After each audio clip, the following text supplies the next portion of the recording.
Hello everybody, welcome back to the Stacey West preview show. My name is Jake. I'm wearing the new retro shirt today. I've just got it in the post.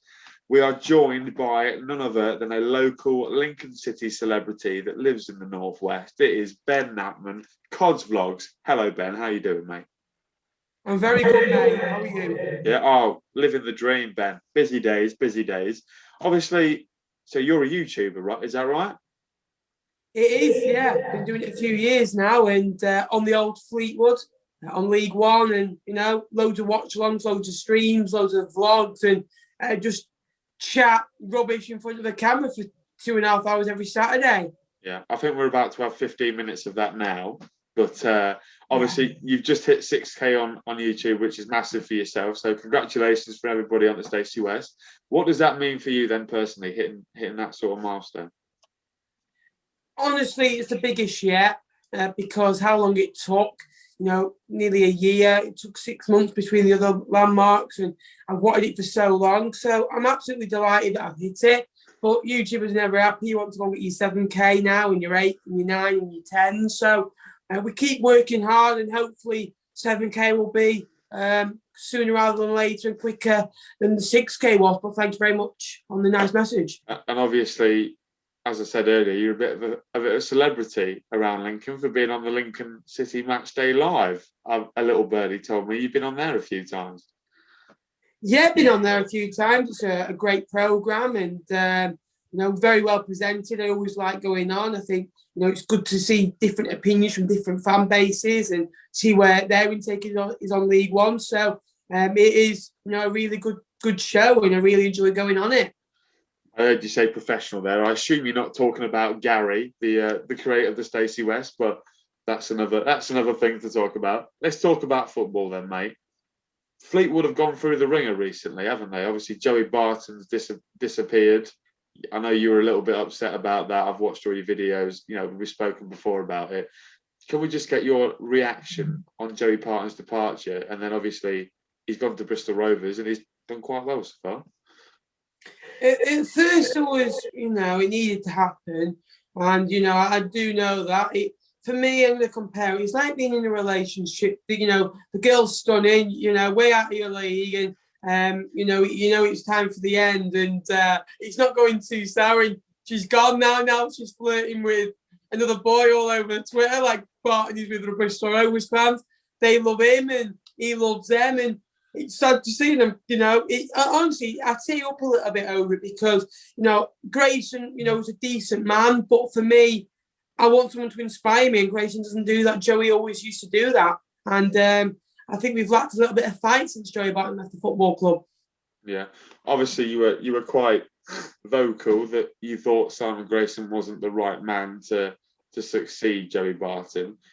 In the results that you've had since, Grayson took charge, would you retract that statement whatsoever? Obviously you beat Doncaster, which was a big Fleetwood favour for us. And winding up a few Donny fans and getting a few Lincoln fans on favouring me commenting about good night Donny, and they've not been the same since. No, but in my opinion, 6 games, 6 points as a return, it's not good enough. I know it's improved a little bit since he's come in. We played a little bit better, but Sunderland not to have a shot on target. Plymouth, we were poor. They were the 2 away games we've had, so far. And then, we've played Charlton at home. We were okay. We've played, obviously, Bristol Rovers at home. We were poor. And then now we had another home game against Accrington. So it's 5 games, 5 points, I think, or 6 games now. And we've not been the greatest by all means, but we've not been awful. I still believe that we still need about 15 points to stay up from the remaining 15 games. So it's going to be an interesting one to see how we get it. If we can win 5 and get a point, I think we're safe. We can afford to lose 9 games. I think Fleetwood will have to lose 3 or 4 in a row to be really down there. So if he keeps us up, we rebuild in the summer. Just exactly when Sheridan replaced Uwe, when I was gutted. He did well, kept us up. He won 6 out of 13. And then we replaced him with Joey. I think it'd be someone like Charlie Adam or Tim Cahill in the summer. obviously it's such a change from last season because you came in the playoffs, didn't you? You got in the playoffs and lost out to Wickham, which I'm sorry to mention to you, but it's just such a drop, isn't it? From a club that everybody thought would go and kick on from that playoff position finish, and then you sort of landed into Blackpool territory. Well, you look at the Fleetwood's team, it's not a relegation fodder team, is it? You know, Barry Mackay, Paddy Madden, Carl Vassell, Colin Connolly, you know, and I don't think you're a big fan of him, but I think he's a superb player. You know, good right back in Janai Dineshian, and we've got Wes Burns, and we've got a couple of good players. So I think where, you know, in some areas the squad isn't good enough. I think it's too thin in some areas. I think we bulked in midfield too much. I think, you know, Joey's old mates hasn't been great this season in Whelan and Coots and Duffy. Not been good enough. Camp hasn't been on fire since November. So the squad is good in areas, but not good enough in some areas. So it doesn't surprise me where we are, if I'm honest with you, mate. And the football under Grayson, I take it's not very good, you know, since your reaction. He came to Sincil Bank about, just as I said, about a year ago with Blackpool, and, you know, they didn't look like they were going to score whatsoever, and they got beat 1-0. You know, how's the football been under Grayson? Because he's a bit of a different sort of style to Joey Barton, isn't it? All managers have different styles, but this style is. I don't think we've been bad in some games. Not to have a shot on target. We've looked a bit negative. Hold on, especially away. Hold on to a 0-0. Try and hit them on the counter. Balls down the side. Long balls over the top. You know, counter attack it.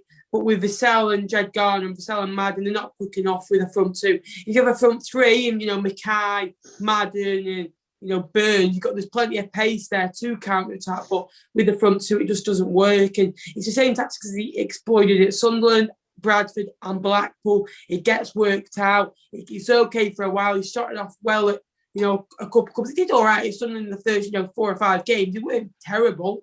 Same at Blackpool. He did well for the first 10 games, but it is, you know, that old-fashioned dinosaur football.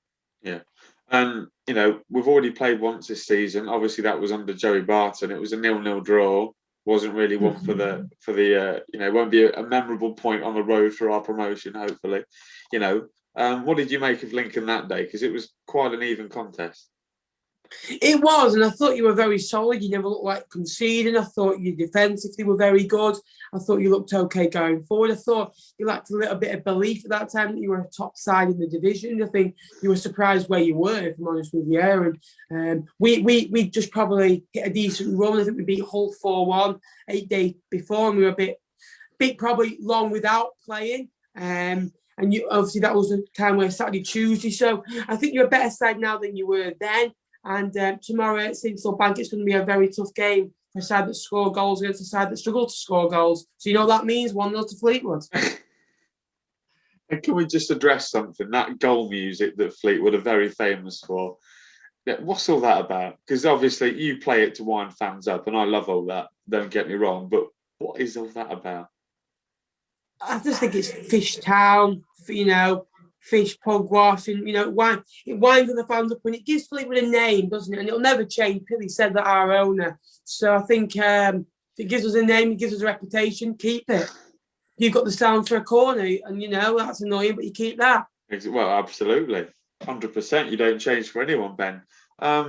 Let's talk about Fleetwood's danger men then. Obviously, I think the one that a lot of Lincoln fans are sort of more worried about is Paddy Madden. He's well known for his time at Scunthorpe United, which is just down the road for us. Can you tell us a bit more about the players that you can see having an impact on tomorrow night's proceedings? Well, Madden's had illness through the pandemic of COVID-19. Mike Mackay been out with it as well, with COVID. So there's been a couple. Mulgrew he's coming back as well. He came back the other day. So hopefully he's back as a goal scorer, Madden. He's not scored as many goals as he normally has. You know, 8 goals in a season for Madden is disappointing. He's still got our most assists and most goals. He's a poacher, he works hard, and you know him, and he's one of those. I think he's 11 off the record for all-time goals in League One. So he will beat that more than likely very soon in the next, you know, year, hopefully, if he stays with Fleetwood. So he's a very good striker, and he'll beat the record. And you know what you're going to get from Paddy Madden: goals, assists, and a great work ethic. And tomorrow night, then, are you confident of getting anything from Lincoln? Obviously, we've dropped points in the last 2 home games to Accrington and Swindon will that give you a little bit of belief to hang on to, maybe?